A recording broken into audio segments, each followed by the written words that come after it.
सासू माँ बदल गई।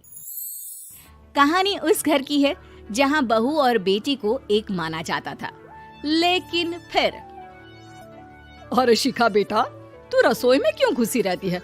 जा, रोटी मैं बना लूंगी। नहीं नहीं माँ जी, आप बैठिए, बस सारा खाना बन ही गया है।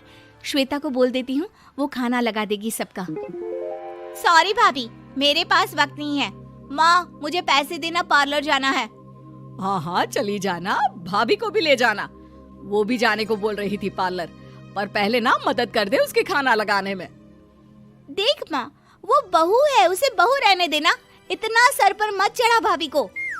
श्वेता, ज्यादा मत बोला कर। बहू और बेटी में कोई फर्क नहीं होता है। जा जाकर काम कर। ननद को माँ का भाभी से इस तरह प्यार करना बिल्कुल अच्छा नहीं लगता। वो बार बार किसी न किसी तरह माँ को भाभी के खिलाफ भड़काती रहती, लेकिन कोई फायदा ना होता।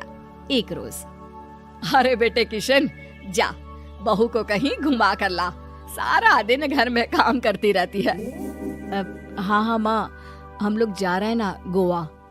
अच्छा जी, भाभी ने तो हमें बताया भी नहीं। वैसे तो सारी पंचायत करती है, ये गोवा वाली बात क्यों छुपा गई हमसे? अरे क्योंकि उसे खुद नहीं पता था बहन। मुझे टिकट सस्ती मिल रही थी तो मैंने बुक कर दिया। हाँ शिखा, पैकिंग कर ले, संडे हम जा रहे हैं गोवा। दोपहर में शिखा पैकिंग कर रही थी कि सास आ जाती है। ये क्या बहू, साड़ियाँ? अरे गोवा जा रही है घूमने या फिर शादी में मायके हैं? माँ जी, ऐसा कुछ है ही नहीं, समझ में नहीं आ रहा क्या रखूं कपड़े में।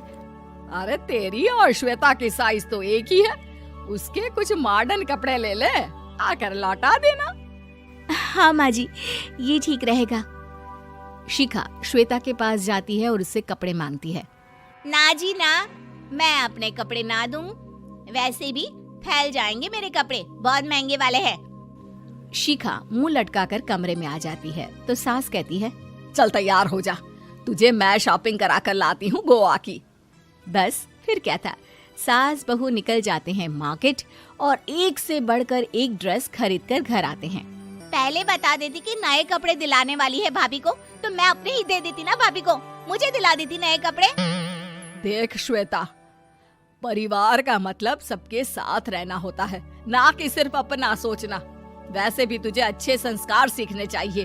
और रही बात कपड़ों की, तो शिखा, आज से घर पर भी तू मॉडर्न कपड़े ही पहनेगी। कोई जरूरत नहीं है ये साड़ी वाड़ी लपेटने की। अब क्या था, घर पर श्वेता और शिखा एक जैसे रहते। एक बार पड़ोसन आती है। अरे बेटा, अपनी माँ को तो बुलाना जरा, बात करनी है। शिखा सास को बताती है और रसोई में चली जाती है। ये आपकी बेटी बहुत बड़ी हो गई है, इसके लिए एक रिश्ता है, कहो तो बता दूं। ये बेटी नहीं बहू है, घर में सब एक जैसा ही रहता है। वैसे मेरी बेटी भी बड़ी हो गई है, कोई रिश्ता हो तो जरूर बताना। पड़ोसन रिश्ता लेकर उन लोगों के घर आती है।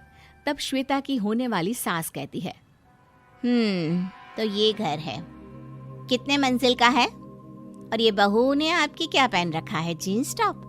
अरे भाई, साड़ी वाड़ी नहीं है क्या इसके पास?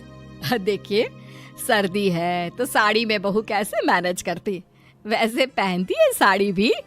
देखिए, हम लोग ठहरे पैसे वाले लोग, कोई कमी नहीं है हम लोगों के पास पैसों की, बहुत पैसे हैं, जमीन, नौकर चाकर, कार, सब कुछ है, लेकिन घर में संस्कारी बहू चाहिए। समझ रही हैं ना आप?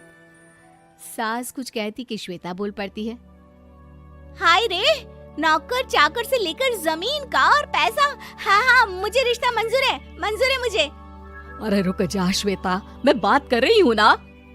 देखिए, हम लोगों के घर इतनी आजादी नहीं मिलेगी। अरे हाँ कर देना माँ, हाँ कर दे जल्दी से। सास क्या करती, बेटी की शादी ऐसे घर में कर देती है जहाँ ना उनके विचार मिलते हैं और ना ही आचार। शादी के बाद एक रोज फोन पर, श्वेता बेटा, एक बार घर आ जा, बहुत दिल करता है तुझे देखने का। माँ, वो घर पर बहुत काम होता है, कैसे आऊँ? बड़ा घर है, लेकिन आने जाने वालों की लाइन ही लगी रहती है। बेटा मैं तो जानती थी उस घर का हाल, लेकिन तू ही नहीं मान रही थी। माँ देख, हर घर का यही हाल है।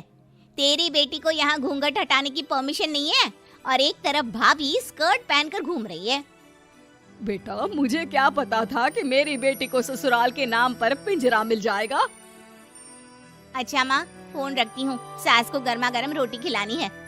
तुम लोगों की तरह नहीं कि एक रोटी बनाओ, एक सब्जी बनाओ, फिर सारा दिन फ्री होकर घूमो। सास फोन तो रख देती है, लेकिन सोच में पड़ जाती है कि एक तरफ बेटी जिसे कोई आजादी नहीं, वहीं दूसरी तरफ बहू जिसे देखकर लगता ही नहीं कि उसकी शादी भी हुई है। अगले रोज। शिखा, अरे ओ शिखा। हाँ माँ, क्या हुआ? कुछ चाहिए आपको? मैं जिम जा रही थी।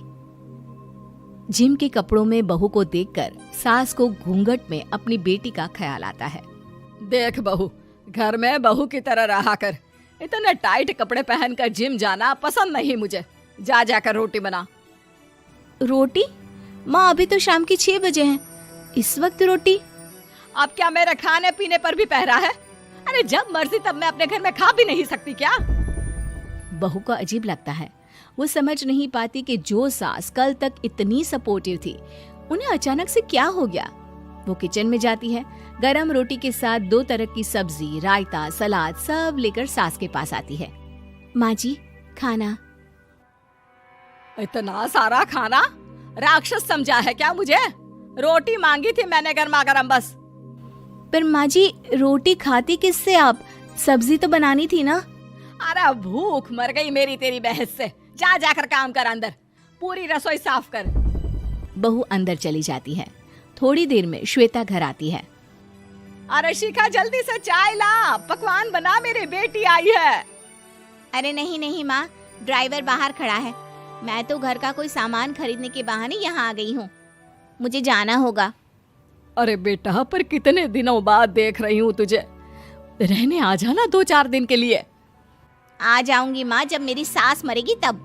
मैं तो रोज मन्नत मानती हूँ कि मेरी सास मर जाए तो अच्छा है। अच्छा चल, जा रही हूँ माँ। हे भगवान, कैसे कैसे दिन देखने पड़ रहे हैं मेरी बेटी को। सास अंदर जाती है, जहाँ श्वेता की जिम वाली सहेली का फोन आया होता है। क्या बात है, आज जिम नहीं आई? अरे पता नहीं यार, आज माँ को क्या हो गया अचानक। पर खैर कोई नहीं, लगता नहीं कि मैं अब जिम आ पाऊंगी। शिखा स्पीकर पर बात कर रही थी, जिसे सास सुन रही थी। यार ये सास ना होती ही ऐसी है। मैं तो कहती हूँ बुढ़िया जल्दी मरे और तू आराम से जिए। शिखा को सहेली की बात पर गुस्सा आ जाता है। माँ के मरने की कौन सा बच्चा दुआ मांगता है मोहिनी? आगे से ऐसी बात मेरे सामने मत करना। हमारे घर की शोभा ही माँ है। क्या हुआ जो थोड़ी सख्ती दिखा रही है? उसमें भी कोई ना कोई उनकी भलाई ही होगी। मैं तो कहती हूँ भगवान मेरे जैसी सास सबको दे, जो सिर्फ माँ की तरह है। सास वाली तो कोई बात ही नहीं है उनमें। सास ये बात सुन रही थी। उनकी आंख में आंसू आ जाते हैं कि क्यों वो बेटी की किस्मत में बहू को भी भागीदार बना रही थी। शिखा, अरे ओ शिखा, क्या हो गया? जिम नहीं जाना क्या?